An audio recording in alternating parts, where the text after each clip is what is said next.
Hello विद्यार्थियों, मैं सुमित मंगल उड़ान एकेडमी इंदुपुरी भोपाल से। और हम लोग लूसेंट का महासंग्राम कर रहे थे और इसी क्रम में हम लोग अभी तक पहुंच चुके हैं सिंधु घाटी सभ्यता तक।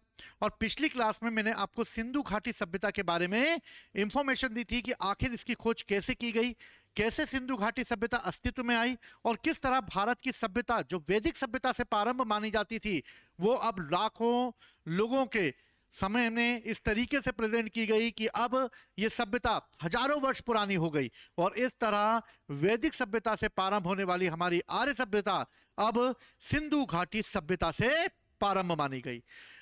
इस सभ्यता को जब खोजा गया तो खोजते समय कई सारे स्थल आए और कई सारे स्थलों को जब खोजा गया तो इन्हीं स्थलों में से कई स्थलों के बारे में आज हम लोग पढ़ने वाले हैं और ये देखने वाले हैं कि इससे क्या क्या क्वेश्चंस पूछे जाते हैं। तो सबसे पहले हम सिंधु घाटी सभ्यता में ये देखते हैं कि कौन कौन से स्थल हैं, कौन कौन से नदियों के किनारे हैं, कहां पर स्थित हैं, किसने इसकी खोज की है। तो मोस्ट इंपॉर्टेंट चीज जो है वो ये है कि सब आप लोग अपनी लूसेंट अपने साथ रखें। हम लूसेंट का अध्ययन करेंगे, पूरी एक एक लाइन को हम लोग पढ़ेंगे। तो चलिए चालू करते हैं लूसेंट का महासंग्राम।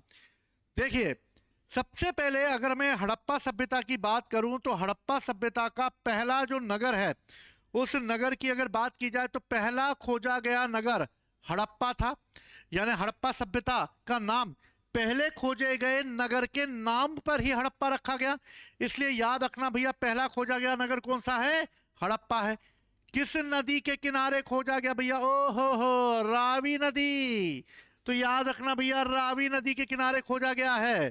ठीक, प्रेजेंट टाइम पर यह पाकिस्तान के पंजाब वाले प्रांत में जो शाहीवाल डिस्ट्रिक्ट है, कई में मोंटगोमरी डिस्ट्रिक्ट भी दिया गया है, कई जगह साहिवाल दिया गया है। लूसेंट साहिवाल जिला डिस्ट्रिक्ट जो है उससे बताया है, मोंटगोमरी भी बोला जाता है। अब इसकी खोज करेंगे हमारे दयाराम साहनी। 1921 में दयाराम साहनी इसकी खोज करेंगे। मैंने पिछली क्लास में बताया था कि जॉन मार्शल जब आर्कियोलॉजिकल डिपार्टमेंट के हेड बनाए गए और जब इस तरह से गांव देखे गए तो इन गांव को देखते हुए उन्होंने अपने असिस्टेंट दयाराम साहनी को बुलाया और बोला, यार भाई देख यार, ये गांव मुझे अजीब टाइप के दिख रहे हैं, थोड़ा सा दया गड़बड़ है मार्केट में कुछ। तो दयाराम साहनी को बोला, किसने? पद्मन, जो सीआईडी भैया वाला होता है, जैसे अपना जॉन मार्शल। तो जॉन मार्शल क्या कर रहा है, भाई दया यार कुछ गड़बड़ दिखाई दे रही है। तो भैया सबसे पहले कौन खोजेगा? दयाराम साहनी खोजेंगे। तो भैया दया गड़बड़ है भैया, खोज के निकालो। तो दया ने क्या खोज निकाला? तो दया ने हड़प्पा सभ्यता को खोज निकाला। आगे चलकर दया ने माधव को और व्हीलर को भी शामिल कर लिया। यानी आगे इसकी खोजकर्ता जो हुए वो माधव स्वरूप वत्स और व्हीलर के द्वारा, मार्टिन व्हीलर के द्वारा इसको खोजा गया, मतलब इसकी खुदाई की गई आगे चलकर। अब देखो, ये क्वेश्चन जब पूछा जाता है तो कई बार होता है कि हम भूल जाते हैं। तो एक ट्रिक है, जैसे यहां पर हड़प्पा का हा दिया हुआ है वैसे ही दयाराम साहनी का ये हा दिया हुआ है। तो याद रखना, हा से हा मिला देना, साहनी का हड़प्पा से मिला देना। तो भैया कभी नहीं भूलोगे दयाराम साहनी ने हड़प्पा की खोज की थी। चलो अगला, सबसे पहला नगर हड़प्पा खोजा गया था, उसके बाद आया भैया सबसे बड़ा नगर मोहनजोदाड़ो। और इस तरह मोहनजोदाड़ो किस नदी के किनारे? हो सिंधु नदी के किनारे हो मोहनजोदाड़ो।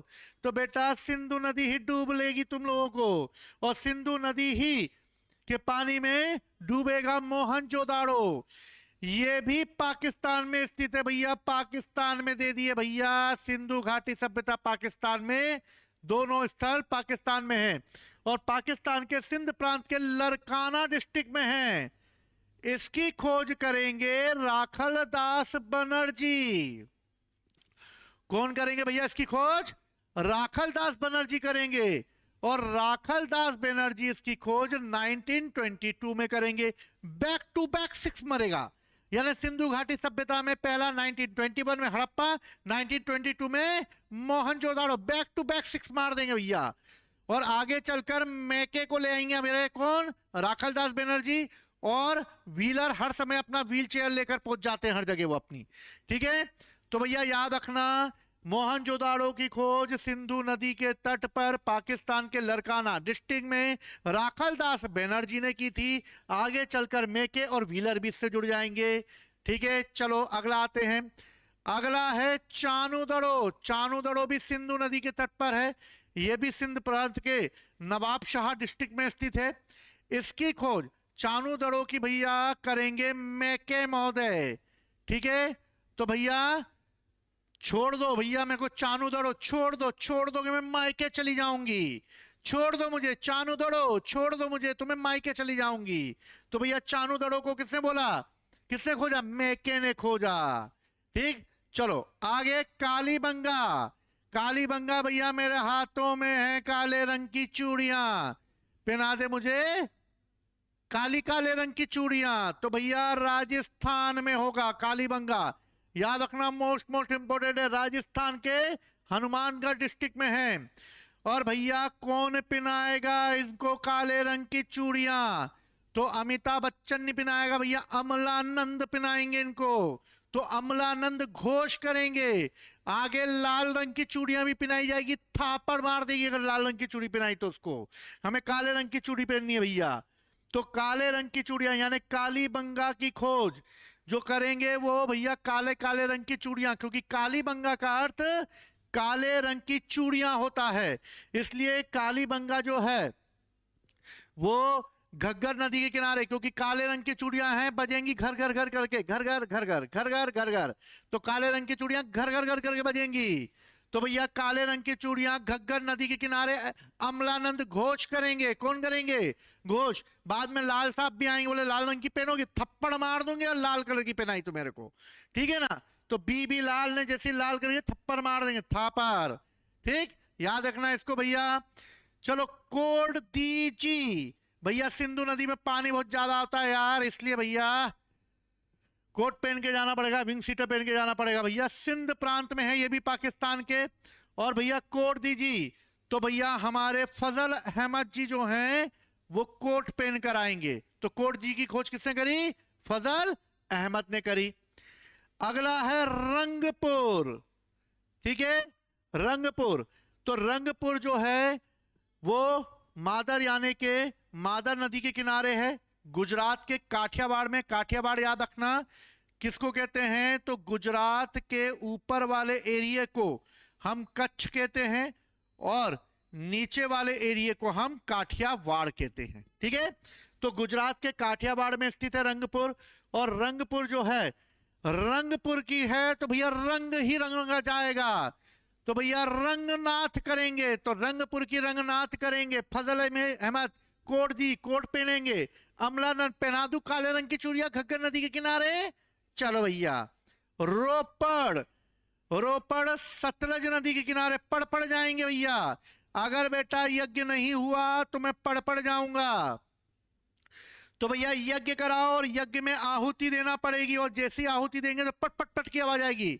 फटाके फोड़ दिए किसी ने, यज्ञ में फटाके डाल दिए, पट पट पट पट पट आवाज आने लगी। तो रोपड़, तो रोपड़ की यज्ञदत्त शर्मा करेंगे। चलो लोथल, भीग जाएंगे भैया, लोथल हो जाएंगे हम, भीग जाएंगे भोगवा नदी के किनारे लोथल।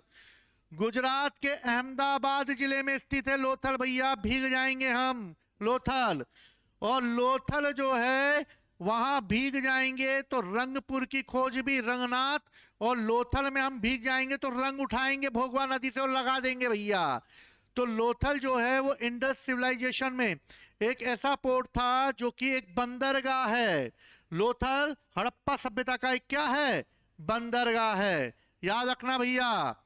आलमगीरपुर, आलमगीरपुर को हटा दिया हिट हिंडन नदी पे, पूर्व की ओर सबसे वाला, यानी पूर्व की ओर स्थित हड़प्पा सभ्यता का सबसे, तो हिंड कर दिया उसको, हिट कर दिया उसको। तो आलमगीरपुर हिट करके ईस्ट में चला गया हिंडन। तो हिंडन नदी जो है उसे हिट कर दिया, तो अब यज्ञ जो है वो भी कम होने लगेंगे हमारे यहाँ, तो यज्ञ भी हिट हो जाएगा। यज्ञदत्त शर्मा। रोपड़ भी यज्ञदत्त संदा, आलमगीरपुर भी यज्ञदत्त शर्मा, रंगपुर रंगनाथ ने, लोथल रंगनाथ ने, कोट फजल अली पहने, फजल अहमद पहनेंगे। ठीक है, याद हो रहा ना। चलो सुत कांगेडोर, ओहो सुत कांगेडोर बहुत दूर हो मेरे दासक हो भैया, पाकिस्तान में भैया बहुत दूर है यार तुम, यार एकदम पाकिस्तान में चले गए यार तुम, बलूचिस्तान वाले इलाके में यार। इतना क्यों हमसे सुत कांगे हो गए भाई, सुत कांगे डोर हो गए, दासक दूर चले गए यार, 10 कोस दूर चले गए तुम हमसे यार, सुत कांगे डोर। इतना सूत ये भी नहीं होगी कि तुम्हें बांध के खींच लिया हम, सुत कांगे डोर हो गए तुम, दासक हो गए हमसे, इतनी दूर चले गए। तो भैया पाकिस्तान के मकराना तट पर यानी बलूचिस्तान में स्थित है, और भैया पाकिस्तान में हम तो नहीं जा पाएंगे, इसलिए हमें भेज रहे हैं एक अंग्रेज को, वही खोज लेगा वहां पर। तो ऑरेन स्टाइन भैया तुम जाके खोजो वहीं पर, भैया तुम जाकर एक काम करना, वहां जाके ऑरेल स्टाइन को बोलेंगे भैया तुम जाके यार अंग्रेज हो यार, तुम लोग ही खोजो यार, वो बहुत दूर हो गया यार दासक, पाकिस्तान में हम जा ही नहीं पाएंगे। तो ऑरेल स्टाइन को भेजेंगे। बनमाली भैया रंगोई में कर देना हमें, बनमाली, बनमाली तो बनवाली में जो है वो है रविंद्र सिंह बिष्ट, तो वन में जाएंगे रविंद्र सिंह बिष्ट को भेजेंगे हम। वन में कौन जाएगा? रविंद्र जाएगा, बनवाली। धोलावीरा, धोलावीरा लूनी नदी के तट के पास है भैया, धोला धो देंगे भैया, तो लुंगी ऊपर करके चलना वरना पांव जो है वो मतलब गीली हो जाएगी लुंगी। तो धोलावीरा धो देंगे। धोलावीरा सारे नगर 2 भागों में बंटते थे, लेकिन धोलावीरा 3 पार्ट में डिवाइड होगा। तो ऐसा कौन सा नगर है जो 3 पार्ट में डिवाइड था? तो वो है धोलावीरा। ये भी गुजरात के कच्छ जिले में स्थित है, खादियाबेट द्वीप के पास, ठीक है, नर्मदा नदी के पास है खादियाबेट और आलियाबेट, ठीक है, 2 द्वीप हैं नर्मदा नदी पे, खादियाबेट और आलियाबेट द्वीप, नर्मदा नदी के किनारे कच्छ के रण में, यहां पर कच्छ के रण में भैया गुजरात में। तो भैया यहां पर खोज करेंगे जेपी जोशी। कौन करेंगे? धोलावीरा भैया जोशी लोग ही धो पाएंगे भैया, जोश में धोना पड़ेगा, 3 नगर है भैया यहां पर। तो भैया जेपी जोशी, क्योंकि सारे नगर 2 भाग में थे, लेकिन जोश आ गया, मेरे को तीसरा भाग भी बनाऊंगा मैं, और धोलावीरा के 3 पार्ट करके दूंगा मैं, जोश में हूं मैं, जोशी जी करेंगे भैया, ठीक है, तो जोशी जी करेंगे। सोत कहा सादीकोर बलूचिस्तान में स्थित है, दूर है भैया, हम नहीं जा पाएंगे, बलूचिस्तान में है ये, वहां पर भी हमें अंग्रेजी भेजना पड़ेगा, जॉन डेल्स को भेजेंगे हम लोग। सुरकोटदा भैया, सुरकोटदा, सुरकोटदा नदी के पास ही कच्छ के रण में यानी गुजरात में स्थित है सुरकोटदा। और सुरकोटदा में हमें क्या मिला है भैया? तो याद रखना सुरकोटदा में हमें गजपति जोशी ने करी थी, लेकिन याद रखना गज नहीं, यहां से हमें घोड़े के अस्थि पंजर मिलते हैं। तो भैया घोड़े के अस्थि पंजर सुरकोटदा से मिलते हैं, तो भैया घोड़े के मिल रहे हैं, लेकिन गज क्या कर रहा है वहां पे? तो गजपति जोशी करेंगे। राखी बांधना है भैया, तो राखी जो है वो सूरज ढलने से पहले बांधनी पड़ेगी, तो सूरज भान ने की थी इसकी खोज, तो राखी गढ़ी की खोज सूरज भान ने की थी, तो सूरज डूबने से पहले राखी बंध जानी चाहिए भैया, तो राखी गढ़ी की सूरज ने करी थी। देमाबाद, देमाबाद जो भैया महाराष्ट्र में है, पवरा नदी के किनारे, और भैया इसकी खोज कौन करेगा? देमा की, तो देमा की भैया हम लोग कर लेंगे। तो भैया महाराष्ट्र में कौन रहते हैं? कर लोग ज्यादा रहते हैं, बीपी वोपदीकर, देश पांडे, मराठी शब्द हैं ये, तो देश पांडे और कर लोग जो हैं वोपदीकर, ये करेंगे भैया देमाबाद में। क्लियर है? याद हो गया? एक बार रिवाइज कर लेना आप लोग, फटाफट याद कर लेना, ठीक है। बालाकोट भैया, बहुत डेंड्रफ हो गया है भैया मेरे को बालों में, बालाकोट, ठीक है, तो बहुत खुजाल आ रही है, खुनहार, ठीक है, ये भी पाकिस्तान के खैबर पख्तून में स्थित है पाकिस्तान के, और बहुत डेंड्रफ हो गए, डेल्स, डेंड्रफ हो गए डेल्स, ठीक है।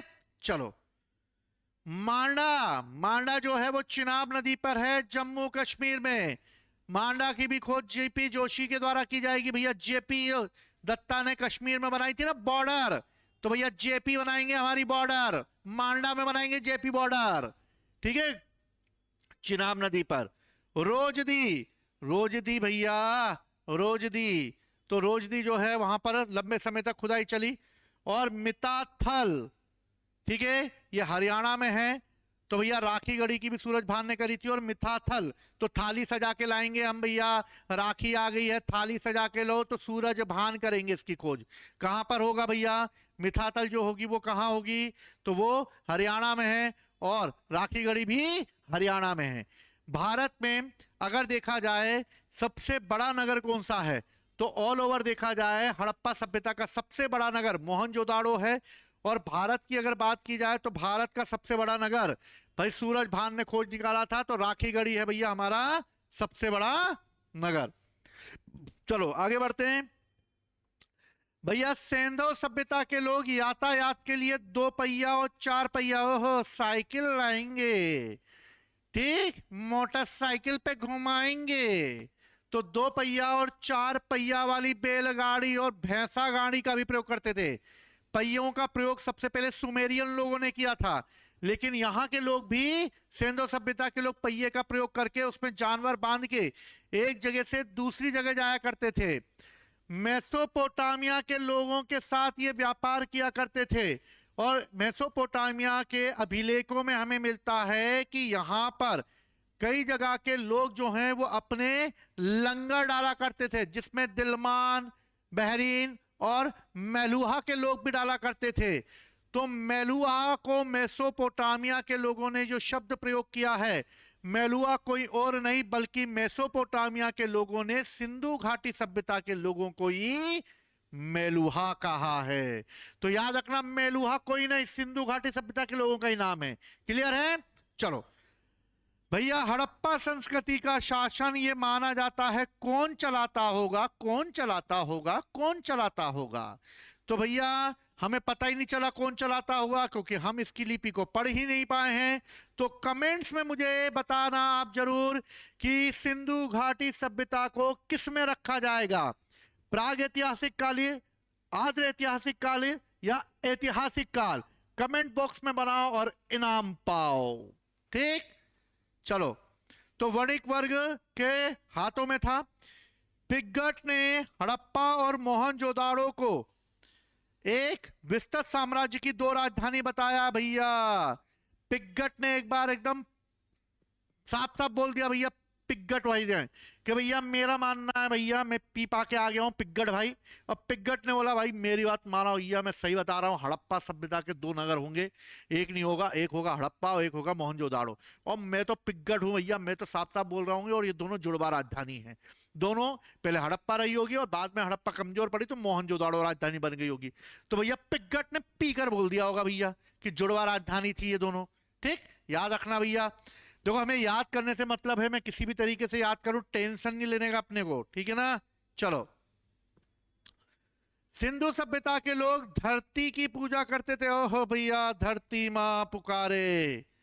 तो भैया धरती को किसकी देवी माना जाता था? उर्वरता की देवी मानते थे ये लोग। और उर्वरता की देवी मानकर उसकी क्या करते थे? पूजा करते थे। ये लोग वृक्ष की भी पूजा करते थे। और याद रखना, वृक्ष की, ये बरगद के पेड़ की भी पूजा करते थे, लेकिन सबसे महत्वपूर्ण पीपल के पेड़ की पूजा करते थे। किसके पेड़ की? पीपल का पेड़। आज भी हम पीपल के पेड़ की पूजा करते हैं, तो भैया पीपल के पेड़ की पूजा करते थे ये लोग, ठीक। भगवान शिव की पूजा के सबसे पुराने एविडेंस हमें सिंधु घाटी सभ्यता से मिलते हैं। और इस समय मोहनजोदाड़ो से पशुपति नाथ की एक मूर्ति मिली है, जिसमें 3 मुख, 2 सींग और एक तरफ हाथी और गेंडा और एक तरफ भैंसा और बाघ है, और नीचे 2 हिरण बैठे हुए हैं। इस को पशुपति शिव जॉन मार्शल ने कहा है, और जॉन मार्शल ने इसे पशुपति शिव कहा है। तो भैया घरों के दरवाजे और खिड़कियां सड़क की ओर ना खुलकर पिछड़े वाड़े की ओर खुलती थी। बताया था मैंने कि यहां पर दरवाजे और खिड़कियां जो हैं वो मुख्य सड़क की ओर ना खुलते हुए पीछे की ओर खुला करती थी। लेकिन भैया माय लॉर्ड, मैं बोलना चाहूंगा, लोथल ऐसा नहीं था। लोथल में भैया घरों और दरवाजे जो हैं वो भैया गली में नहीं खुलेंगे माय लॉर्ड, ध्यान दीजिए जज साहब, ये मुख्य सड़क की ओर खुलेंगे। तो भैया मुख्य सड़क की ओर खुलते थे भैया, याद रखना, भूलना जाना साथियों, साथ निभाना, ठीक है। चलो, सिंधु सभ्यता में मुख्य फसल कौन सी है? तो सिंधु लोग गेहूं भी उगाते थे, जो भी उगाते थे, चावल भी उगा लेते थे, ठीक। सिंधुवासी मिठास के लिए, ओहो मीठा खाएंगे डायबिटीज लाएंगे। तो भैया मीठा खाने के लिए शहद मिलाते थे, क्योंकि शक्कर तो होगी नहीं भैया, तो शहद ही मिलाना पड़ेगा। मिट्टी से बने हुए हल हमें बनमाली में मिलते हैं, मिट्टी से बने हुए हल मिले हैं, याद रखना। रंगपुर और लोथल से हमें चावल के दाने मिले हैं। यहां पर यह जानकारी मिलती है कि रंगपुर और लोथल में चावल के दाने मिले, यानी धान की खेती होती होगी। और इस तरह यहां के चावल जो हैं वो लोथल, तो भैया चावल में ज्यादा क्या लगता है, चावल बनाने के लिए धोना पड़ेगा ना, तो भोगवा धोना पड़ेगा, भोग लगाने पड़ेंगे चावल का। तो भैया लोथल में धो लो और धोने के बाद उसका भोग लगा दो, तो भोगवा नदी भी थी यहां पर। तो चावल जो है एविडेंस मिलेंगे हमें यहां पर। सुतकोददा, कालीबंगा और लोथल से सेंधव कालीन घोड़े के अस्थि पंजर मिले। मैं सुतकोददा तो बता ही दिया आपको, गजपति जोशी ने किया था, भी याद किया था हमने। काली काले रंग की चूड़ियां अमलानंद घोष ने की थी। और भैया लोथल भोगवा नदी के किनारे भैया, तो कमेंट बॉक्स में मुझे बताओ लोथल की खोज किसने की थी, बताओ और इनाम पाओ। चलो भैया, घोड़े के अस्थि पंजर मिले हैं। तोल की इकाई 16 के अनुपात में होती थी, ठीक, 16, 16 दूनी 32, 16 तिया 64, ठीक है। चलो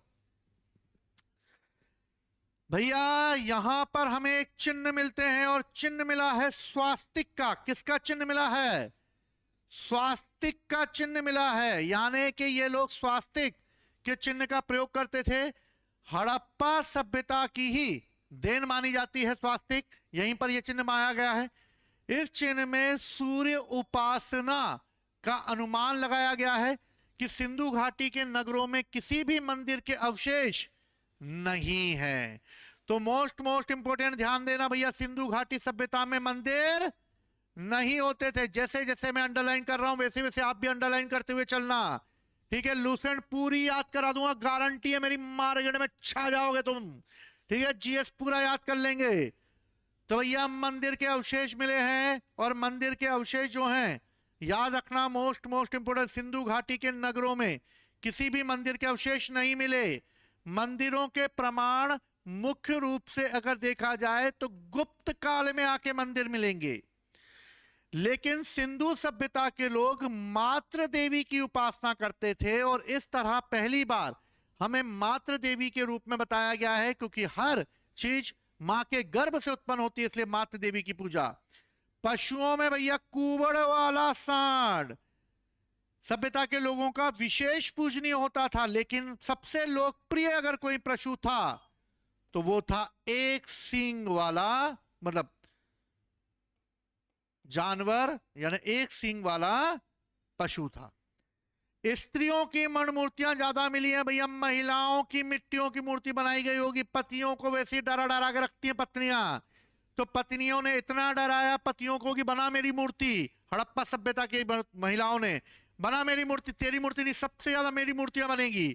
और इस तरह इतनी मूर्तियां बनाई गई जिसमें अधिकांश महिलाओं की मूर्तियां हैं। तो यह माना जाता है कि इस सभ्यता के लोगों के यहां महिलाओं को सम्मान दिया जाता था, और इस तरह मात्र सत्तात्मक माना गया है, क्योंकि मात्र सत्तात्मक का मतलब महिला प्रधान रहा होगा, और इस तरह मात्र सत्तात्मक मिलता है। सेंधववासी सूती और ऊनी वस्त्रों का भी प्रयोग करते थे, ऊन बनाना आता था, सूती वस्त्र बनाना आता था। मनोरंजन के लिए ये मछली पकड़ लेते थे, एंजॉय करते थे, मछली पकड़ के शिकार खेलते थे, ठीक है। पशु पक्षियों को आपस में लड़ाते थे, कुकड़ कुकड़ करते हुए। चौपड़ और पासा भी खेला करते, भैया पासा भी आ गया मार्केट में, बाद में चलकर ये चतुरंग बनेगा गुप्त काल में, और चतुरंग ही बन जाएगा आगे चलकर शतरंज। सिंधु सभ्यता के लोग काले रंग की डिजाइन किए हुए लाल मिट्टी के बर्तन का प्रयोग करते थे, लाल मिट्टी के बर्तन प्रयोग करते थे भैया।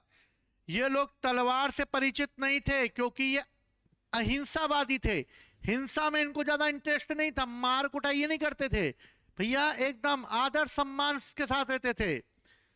कालीबंगा में एकमात्र हड़प्पा कालीन स्थल है जिसका निचला शहर सामान्य लोगों के रहने के हेतु भी किले से ढका होता था, और इस तरीके से कालीबंगा जो है यहां पर जो है सामान्य लोगों के रहने के लिए निचले किले को भी ढक दिया गया था।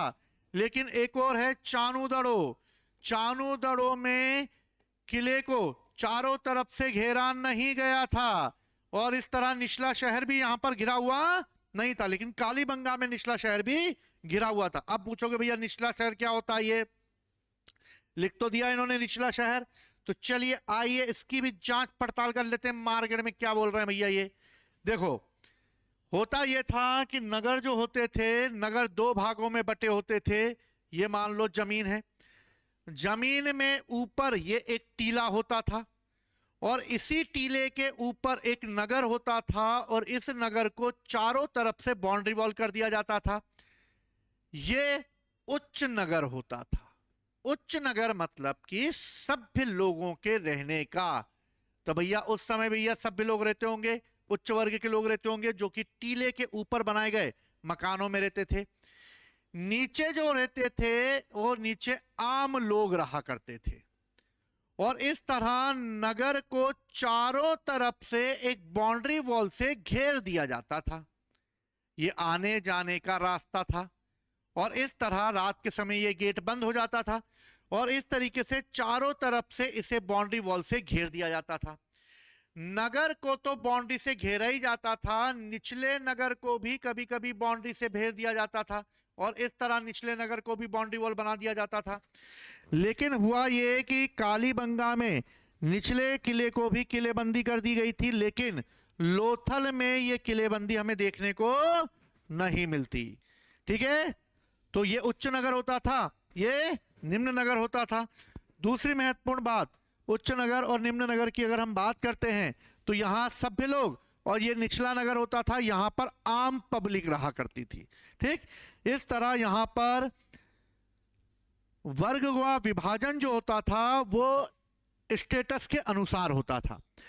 कालीबंगा का अर्थ होता है पिना दे मुझे काले रंग की चूड़ियां। तो भैया कालीबंगा काली रंग की चूड़ियां है इसका अर्थ। यह पूर्व में हड़प्पाई स्तरों में खेत को जोते जाने के एविडेंस हमें कालीबंगा से मिलते हैं। भूलना जरा साथियों, साथ निभाना। यहीं से हमें अग्नि पूजा के भी प्रमाण मिलते हैं और यहीं से हमें ऊंट की हड्डियां मिली हैं। तो काली चूड़ियां खेतों को जोते जाने का, यानी ये लोग खेतों को जोतते होंगे, ऊंट का, अग्नि पूजा का। पर्दा प्रथा संभवतः रही होगी, वेश्यावृत्ति भी इस समय हुई होगी और इसके हमें प्रमाण कम मिले हैं पर होती होगी। शवों को जलाने और गाड़ने यानी दोनों प्रथाओं को प्रचलित किया जाता था। शवों को जलाया भी जाता था, गाड़ा भी जाता था। तो हिंदू धर्म में शवों को जलाने की परंपरा थी। क्यों थी? क्योंकि भारत में जंगल थे, लकड़ियों की कमी नहीं थी, इसलिए शवों को जला दिया जाता था। मिडिल एशिया में बात की जाए तो वहां पर जंगलों की कमी थी, इसलिए लकड़ियां नहीं मिलेंगी, तो लोगों को दफना दिया जाता था। इसलिए हिंदू धर्म में जलाना, क्योंकि हमारे लकड़ियां बहुत थी इसलिए हम जलाते थे। ठीक है, समझ गए? ये प्रावधान होता है कहां पर, उसका ज्योग्राफिकल स्ट्रक्चर चेंज करता है। मिडिल एशिया में लकड़ी कम होती थी, इसलिए मुसलमान जब धर्म वहां पर आया या उसके पहले जो था वो दफना देते थे, क्योंकि जलाने पर लकड़ी जलेगी। जब यूरोप में भी इसी तरीके से बात हुई तो यूरोप में भी लकड़ियों की कमी थी, इसलिए यूरोप का ठंडा इलाका था और ठंडे इलाके में भी क्या करते थे, लकड़ी तो जला नहीं सकते, जलेगी नहीं, तो ये भी दफना देते थे। लेकिन दफनाने के लिए ताबूत का प्रयोग करते थे, क्योंकि जब ये दफनाते थे तो आइस इतनी ज्यादा होती थी कि बॉडी जो होती वो डिकम्पोज नहीं होती थी, इसलिए उसे एक कैबिन में रख के, देखा होगा ना ईसाइयों को, वो एक कैबिन उसके अंदर रख के, बॉक्स के अंदर रख के फिर उनको दफनाया जाता है, जिससे बॉक्स के अंदर उनकी बॉडी जो है वो कंपोज हो जाए, वरना कंपोज नहीं होती थी, कई समय तक वो आइस में दबी रह जाती थी। तो इस तरह अलग अलग तरीके से शवाधान की पद्धति चलती थी। भारत में भी शवों को जलाने और गड़ाने दोनों प्रथाएं प्रचलित की गई। हड़प्पा में शवों को दफाने और जौन जोदड़ों में जलाने की प्रथा थी। लोथल और कालीबंगा में हमें कई बार ऐसी चीज मिलती है, मोस्ट इंपोर्टेंट है, याद रखना। लोथल और कालीबंगा में युगल समाधान, यानी एक के साथ एक को दफनाया गया है, यानी हस्बैंड वाइफ रहे होंगे शायद, इसलिए लोथल में एक पुरुष और महिला को दफनाए जाने के भी एविडेंस मिलते हैं। यहां पर हमें 3 लोगों को भी दफनाए जाने के लिए के एविडेंस मिलते हैं। सिंधु सभ्यता का विनाश अलग अलग कारणों से हुआ होगा और इस तरह सभी कारण अपनी अपनी जगह हैं। जैसे सिंधु घाटी सभ्यता का बाढ़ से हुआ होगा, कई लोगों का मानना है कि कोई बिजली गिर गई होगी, कई लोगों का मानना है सूखा पड़ गया होगा, कई लोगों का मानना है मार्ग परिवर्तन कर दिया होगा नदियों ने, अपने अपने तरीके से महामारी फैल गई होगी, सबने अपने अपने तरीके से दिया है। एक और माना जाता था कि संभवतः आर्यों ने आक्रमण किया और आर्यों के आक्रमण करने से ये सिंधु सभ्यता नष्ट हो गई, लेकिन ऐसा नहीं है। आर्यों के तथ्य को अब माना नहीं जाता है, क्योंकि इतनी बड़ी सभ्यता की पॉपुलेशन को आर्य लोग समाप्त नहीं कर सकते। इसलिए यह माना जाता है कि इसका विनाश कई कारणों से हुआ होगा। आग में पकी हुई मिट्टी को टेराकोटा कहते हैं। ठीक, क्या कहते हैं? टेराकोटा कहते हैं। तो ठीक है विद्यार्थियों, ये हमने सिंधु घाटी सभ्यता करी। आशा करता हूं आप लोगों को समझ में आई होगी। याद कराने की मैंने पूरी कोशिश की है, तो कृपया करके सभी लोग इसको पढ़ें, ज्यादा से ज्यादा लाइक करें, सब्सक्राइब करें और हमारी उड़ान एकेडमी को सपोर्ट करें। आगे हम करेंगे वैदिक सभ्यता, जो हमारी कल वाली क्लास में होगी। जय हिंद, जय भारत।